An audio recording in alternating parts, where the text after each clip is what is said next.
Ronaldo futbol dunyosi ko'rgan eng buyuk futbolchilardan biri. Buni isbotlaydigan narsalar bo'lsa, har chiqqan o'yinida g'alabaga bo'lgan hirsi va gol urish uchun qiladigan harakatlaridir. Har bir o'yinga raqiblarni yengish uchun chiqadigan Ronaldoni ko'pgina futbolchilardan qasoslar olganini o'tgan dasturlarimizda gapirib o'tgandik. Faqat Ronaldoni o'ziga nisbatan noto'g'ri qaror qabul qilgan hakamlardan qasos olganligini bilganmidingiz? Agar bilishni xohlasangiz, unda biz videoni boshladik. Videoni boshlashdan oldin, shunday videolarni ko'rishni xohlasangiz, videoyimizga like bosib bizni qo'llab-quvvatlaysiz degan umiddamiz. Ronaldo hakam bilan tortishishdan foyda yo'q ekanligini bilganidan keyin boshqa yo'l bilan hakamdan qasos olmoqchi bo'ladi va jarima zarbasini berishga tayyorlanadi va ajoyib gol kiritadi. Bu bilan cheklanib qolmasdan Cristiano Ronaldo penaltidan o'zining ikkinchi golini kiritadi va o'yinni oxirisida 3-golini ham kiritib, o'yinga o'z hat-trigi bilan nuqta qo'yadi.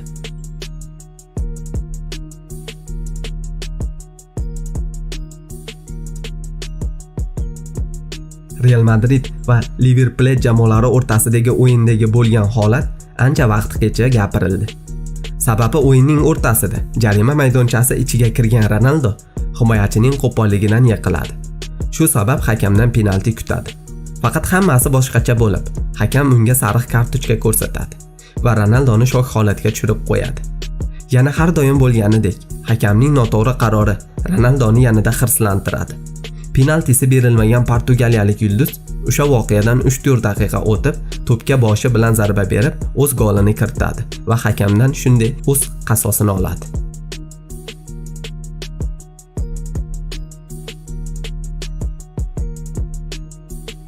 Navbatdagi videoyimizda Ispaniya ligasida to'p tepib yurgan vaqtlarida juda ham ko'p hakamlar bilan kelisha olmagan Ronaldoni eng haqli bo'lgan holati joy olgan. Aniq hakam xato qaror berib turgan. Bu holatda Ronaldo ofsaydda qolmaganligi ko'rinib tursa ham, yon hakam bayrog'ini yuqoriga ko'taradi.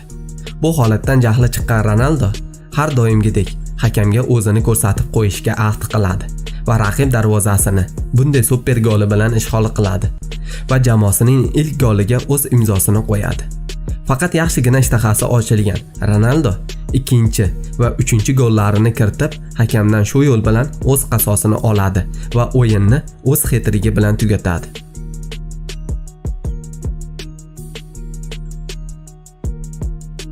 Ronaldoni hakamlardan ko'rayotgan aziyatlari faqat bular bilan cheklanib qolmagan.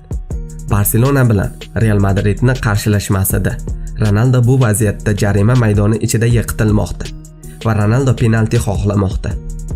Faqat hakam Ronaldoni o'zi yiqildi deb o'ylab, ikkinchi sariqni va qizil kartochkani berib, o'yindan haydamoqda.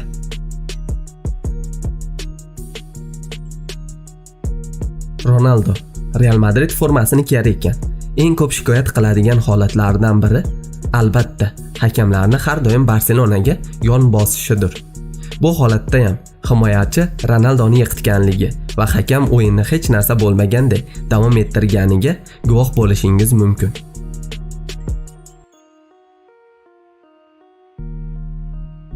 Yana bir Barselona o'yinida o'rtaga chiqqan bu holatda Victor Valdes Ronaldoni qo'li bilan yiqitmoqda va yana hakam har doim bo'lganidek o'yinni davom ettirmoqda.